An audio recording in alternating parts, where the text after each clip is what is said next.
Bismillahirrahmanirrahim. Assalamualaikum warahmatullahi wabarakatuh. Nama saya Fatihah Ashikin binti Fauzali, nombor matrik 051868. Hari ini saya akan membentangkan tentang tajuk sumbangan Khalifah Umar bin Abdul Aziz dalam perulangan Islam. Dalam slide ini kita boleh tahu siapakah Khalifah Umar dan apakah sumbangannya dalam perulangan Islam. Okey, kita pergi slide seterusnya. Biodata Khalifah Umar bin Abdul Aziz. Nama sebenar Umar bin Abdul Aziz bin Marwan bin Al-Hakam bin Abi Al-As bin Ummu Asim. Beliau dilahirkan pada 63 Hijrah di kota suci Madinah. Ayahnya, yakni Umar, yakni Abdul Aziz, pernah menjadi gubernur di Mesir daripada tahun 65 Hijrah hingga 85 Hijrah. Beliau mempunyai keturunan Ibnu Al-Khattab melalui ibunya, yakni Laila Ummu Azim bin Umar Ibnu Al-Khattab.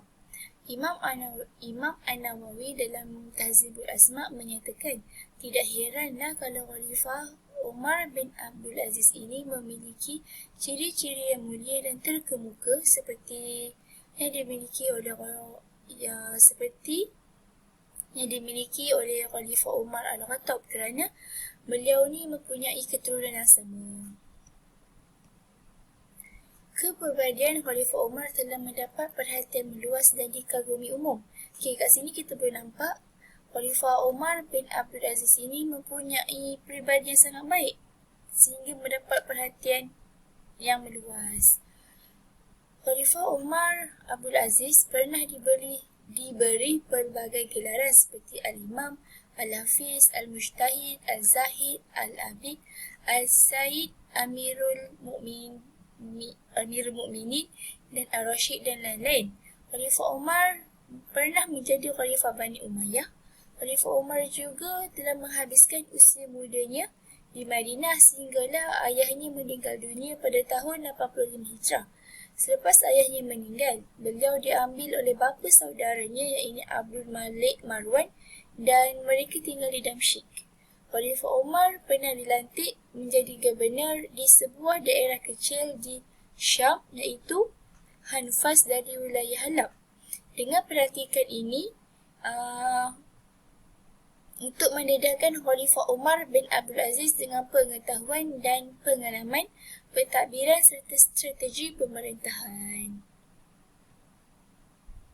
Itu antara biodata Khalifah Umar bin Abdul Aziz. Kita pergi kepada slide seterusnya. Pendidikan Khalifah Umar bin Abdul Aziz. Khalifah Umar melalui proses pendidikan di Madinah kerana ayahnya mahu beliau membesar bersama-sama dengan anak dan cucu-cucu Khalifah Umar Al-Khattab kerana kebanyakannya mereka tinggal di situ. Kemudian, beliau memperolehi didikan pengetahuan dan didikan moral daripada tokoh-tokoh ulama Madinah. Pada era itu, Madinah mempunyai ramai tokoh ulama yang tersohor serta mahir dalam pelbagai bidang seperti fiqh, hadis, Quran dan banyak lagi. Serta tokoh ulama di situ mempunyai nilai moral yang tinggi seperti zuhud, takwa, soleh dan macam-macam lagi. Beliau banyak meriwayatkan hadis daripada para sahabat dan tabi'in. Pernah menjadi perawi hadis daripada Anas ibn Malik, Zahal bin Sa'ad dan ramai lagi. Khalifah Umar telah menjadi antara ahli fiqh, ahli mujtahid dan tokoh ulama tabi'in yang utama. Pandangan dan kesimpulan yang dikemukakannya menjadi sandaran hujah pada semua pendapat tabi'in. Okey, riwayat-riwayat beliau telah dilanjutkan oleh ulama tabi'in seperti Abu Bakar bin Hazmi, Ibnu Al-Muqaddar dan ramai lagi. Khalifah Umar telah memperolehi gelaran guru kepada ulama. Contoh peristiwa, Maimun Ibnu Marhani merupakan salah seorang gurunya. Satu hari beliau ni nak pergilah jumpa Khalifah Umar. Yang mana beliau beranggapan Khalifah Umar ni perlukan pengetahuan daripadanya. Tetapi apabila dia dah sampai dah jumpa Khalifah Umar, beliau pula yang menjadi anak murid kepada Khalifah Umar bin Abdul Aziz ini. Maka di situlah Khalifah Umar telah memperoleh gelaran guru kepada ulama. Okey, Khalifah Umar Abdul Aziz dilantik menjadi khalifah. Khalifah Umar mempunyai hubungan yang baik dengan Khalifah Sulaiman. Dan Khalifah Sulaiman ni bersetuju untuk melantik Khalifah Umar sebagai Khalifah Bani Umayyah. Kerana Khalifah Umar ni mempunyai moral yang baik dan beliau seorang yang bertakwa, adil dan bertindak berdasarkan kebenaran. Khalifah Umar telah memainkan peranan sebagai Khalifah Bani Umayyah selama 3 tahun dalam waktu tempoh yang singkat. Sebelum dilantik menjadi Khalifah, beliau mempunyai peribadi yang baik, bertakwa, tetapi beliau ni hidup dalam keadaan mewah. Selepas dilantik menjadi Khalifah, beliau memilih kehidupan yang benar-benar zuhud. Beliau ni mengelakkan bermewah-mewahan. Beliau juga pernah menolak untuk tinggal di istana yang telah dikhususkan kepadanya, tetapi beliau menolak. Beliau sanggup tinggal di rumahnya yang agak sederhana. Di situ kita boleh lihat betapa zuhudnya Khalifah Umar Abdul Aziz. Khalifah Umar telah meninggal dunia pada usianya 40 tahun, iaitu pada tahun 101 Hijrah. Okey, sumbangan Khalifah Umar bin Abdul Aziz dalam perundang Islam. Okey, ini antara sumbangan-sumbangannya dalam perundang Islam. Yang pertama, dasar pemerintahan berdasarkan Al-Quran dan As-Sunnah. Beliau telah melakukan pemerintahan berdasarkan Al-Quran dan As-Sunnah. Beliau juga telah mengarahkan pegawai-pegawainya untuk menjalankan tugas berdasarkan Al-Quran dan Sunnah. Berdasarkan Al-Quran dan Sunnah ni seperti adil, ikut apa yang Allah telah turunkan, tidak rasuah dan sebagainya. Khalifah Umar bin Abdul Aziz telah menghapuskan segala kezaliman yang ada ketika zaman pemerintahan Bani Umayyah sebelum ni, seperti mengambil semula harta rampasan perang yang dikuasai oleh keluarga Bani Umayyah dan menjadikannya sebagai harta kerajaan. Beliau juga pernah memecat kaki tangan kerajaan yang tidak ikut Al-Quran dan As-Sunnah seperti Yazid bin Abu Muslim, yakni Gubernur Afrika Selatan.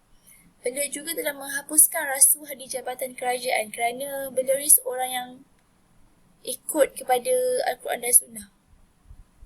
Khalifah Umar sentiasa menjalinkan hubungan dengan pegawai dan kaki tangan serta rakyat tanpa mengira darjat. Maksudnya beliau ni tidak memilih kasih lah antara jawatan dan darjat.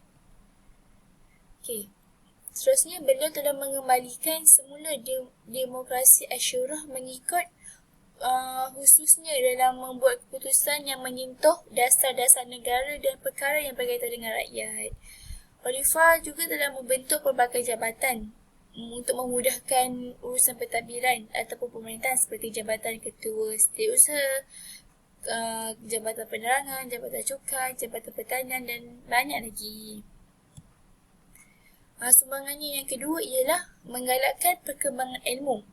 Okey, pada ketika itu merupakan pada ketika zaman pemerintahan Khalifah Umar Abdul Aziz ni merupakan zaman kemuncak perkembangan ilmu pengetahuan serta beberapa buah kota telah muncul sebagai gudang ilmu seperti Kufah, Damsyik dan Basrah. Khalifah Umar juga turut menggalakkan ilmu yang berkaitan dengan Al-Quran dan As-Sunnah. Maka lahirlah ilmu tafsir, ilmu Al-Quran dan hadis serta ilmu yang berbentuk duniawi seperti geografi, bahasa sains dan lain-lain. Pada ketika itu, masjid telah menjadi pusat perkembangan ilmu. Golongan intelek bukan Islam diambil untuk mengajar ilmu yang tidak bertentangan dengan akidah Islam. Dan pada ketika itu juga ilmu duniawi dan ukhrawi diambil berat sekali. Pada zaman Khalifah Umar, lahirnya imam-imam yang terkenal seperti Imam Abu Malik di Hijaz dan Imam Hanifah di Iraq. Seterusnya, sumbangan yang ketiga ialah menghapuskan jawatan pegawai peribadi ataupun kita panggil sekarang macam PA lah. Pada zaman Rasulullah SAW dan Khalifah Rashidin tidak wujud jawatan pegawai peribadi ni. Jawatan ini telah wujud pada zaman pemerintahan Muayyah bin Abu Sufyan kerana untuk menjaga keselamatan Khalifah. Kalau dengan adanya pegawai peribadi ini, kita boleh jaga keselamatan khalifah. Tetapi pada zaman pemerintahan Khalifah Omar Abdul Aziz, jawatan ini telah dihapuskan kerana sukar kepada rakyat untuk menemuinya, untuk menemui khalifah, untuk membuat aduan kerana kena buat appointment semua tu. Kalau maka Khalifah Omar hapuskan kerana untuk memudahkan rakyat. Rakyat boleh jumpa khalifah pada bila-bila masa saja tanpa buat temu janji. Okey, sumbangan yang keempat ialah memulihkan institusi Baitul Mal. Khalifah Omar Abdul Aziz ini telah memulihkan Baitul Mal. Beliau telah mengambil semula harta rampasan perang yang dikuasai oleh Bani Umayyah dan diletakkannya dalam Baitul Mal. Sistem pemungutan cukai dikemaskini dengan tujuan untuk menghapuskan kegelisahan dan penindasan dihadapi oleh rakyat tanpa mengira agama.